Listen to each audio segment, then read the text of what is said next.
Social innovation has been defined in different ways by different scholars as well as innovators.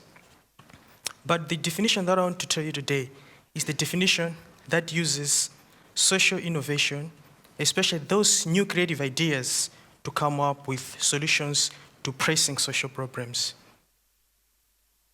Before I dive into my story, I just want to tell you a few things that I think are the main attributes of a social innovator. The first one is that social innovators are supposed to be opportunists, taking advantage of opportunities that come your way. Secondly, you have to be resourceful to get as many ideas as you can so that you can create a good innovation. The third portion is they should be persistent, regardless of harsh climates.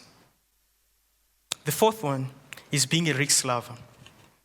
I know a friend of us might at one point of time regarded being risk lover as foolish, but I want to tell you this. If you've never been called a fool in your life before, then you haven't taken as many risks as you can. This is the reason why I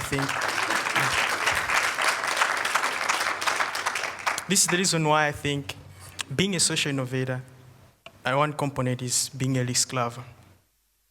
I remember one time I was looking over the application forms of some people who wanted to be part of my organization, Global Hope Mobilization, and I was going through the applications.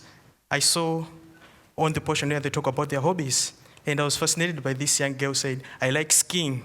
And I wonder, in Malawi you don't have ice, so where the hell are you going to ski?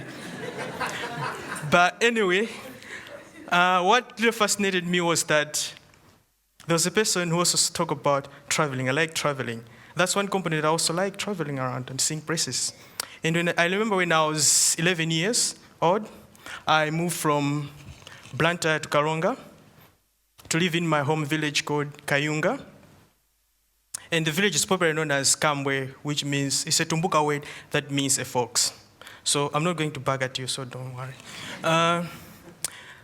While I was still there in Karonga, in my short stay there, I enrolled at a local primary school. So being at a local primary school, like a rural primary school, someone who's coming from an urban school, everyone thinks you're a genius, and people always come close to you to get to know what is urban life like.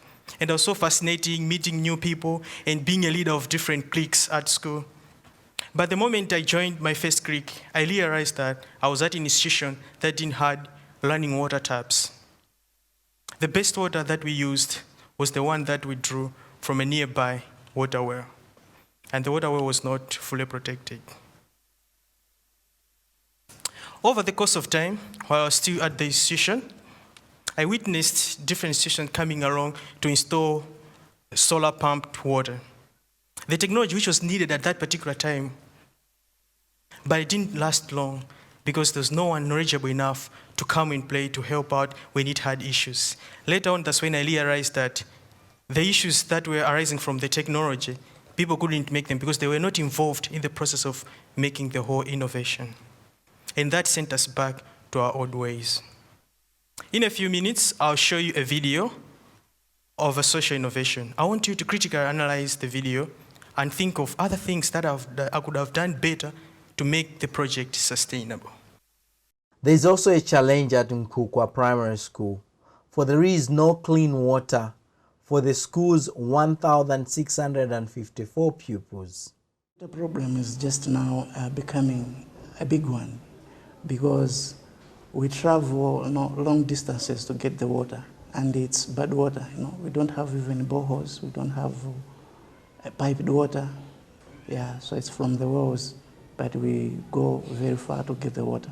It has an effect because sometimes we do not have enough time for classes because we take more time when going there, maybe during break. So when they are there, they come back late. It is under this background that Global Hope Mobilization, with support from Do Good Lab, came to the rescue of the village and implemented a borehole project in the area.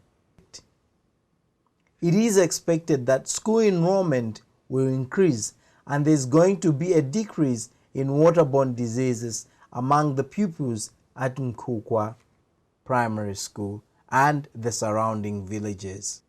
Students from Kukwa Primary School are extremely grateful to Global Hope Mobilization for bringing the water project near their school. Ndiye ubwera kwa dira limeneli kwatuongola kuti ifeyo tichitepo mwayi omwe apo madzabwino tsopano. Dira limeneli tilisamala tichitapo chitetezo. The Member of Parliament for the area is very happy that Global Hope Mobilization has brought this much needed project to the area. Water is life. By bringing water to this community, one can safely say this community has been given life. There are so many things that I wish I had done to the project so that it can be a better sustainable program. I wished I had made a continuous development in monitoring so that the project is going on well. I wish I had built a small fence around the water bowl, a borehole, so that they can protect animals from getting close to it. I wish I had formed a community sanitation as well as school hygiene club so they can know how best to use the water for. There's so many things that I wish I had made to make it more sustainable in my own perspective. But making something sustainable is still a learning process. So I stand here to be judged if it was going to be sustainable, because it's in 2011 that we implemented the project. So this should spark our minds to be thinking on how can we make our youth innovation sustainable. I want to finish by saying this, that next time when you come across a scenario that reminds you of your childhood experience, I want you to grab a pen. Grab a pen and write as many ideas as you can that can help you create an innovation. I'm not telling you to think outside the box. I'm telling you to take the box and kick it away and start thinking freely on how you develop ideas and research for new connection and networks that will help you implement a sustainable program. Thank you.